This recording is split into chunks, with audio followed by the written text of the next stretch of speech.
আল্লাহর কসম করে বলছি, আপনারা যদি বিচারের জন্য আওয়াজ তুলেন, আমরা আপনাদের জন্য প্রয়োজনে আবার রাস্তার মধ্যে আমরা নামবো। এই বাংলাদেশে হয় আওয়ামী লীগ থাকবে, না হয় আমরা থাকবো।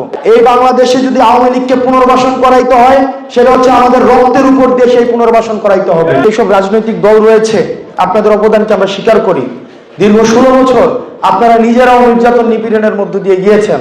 আপনারা বাসার মধ্যে ভাতটাও ঠিকভাবে খাইতে পারেন নাই, এইবারে ওইবারই থাকতে হয়েছে মামলার ভয়ে।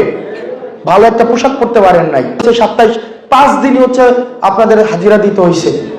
55টা 60টা 70টা মামলায় আপনাদের হাজিরা দিতে হয়েছে।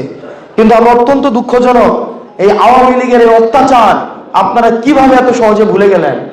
আওয়ামী লীগকে যারা পুনর্বাসন করেছে, আওয়ামী লীগ আবার ক্ষমতায় এসে তাদেরকেই হচ্ছে হত্যা করেছে।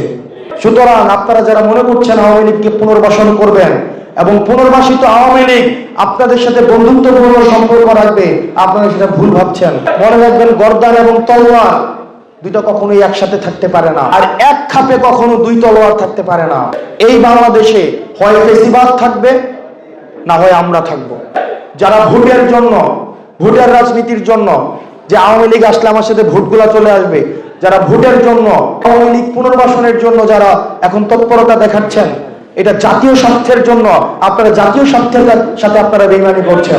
আওয়ামী লীগের পুনর্বাসনের প্রশ্ন না এনে বরং আওয়ামী লীগ যে এত বছর নির্যাতন করেছে, অত্যাচার করেছে, সেটির বিচারের জন্য আপনারা আওয়াজ তুলুন। আমাদের দেহের শেষ রক্তবিন্দু দিয়ে হলেও আমরা এই ফ্যাসিবাদ পুনর্বাসনকে আমরা ঠেকাবো। আমরা যেমন বাংলাদেশ গড়তে চাই, যেখানে সবার অংশগ্রহণ থাকবে, ইতিবাচক একটা বাংলাদেশ, আমরা সেই বাংলাদেশ গড়ার জন্য আমরা একসাথে কাজ করে যাব, যেখানে কোনো বিভাজন থাকবে না।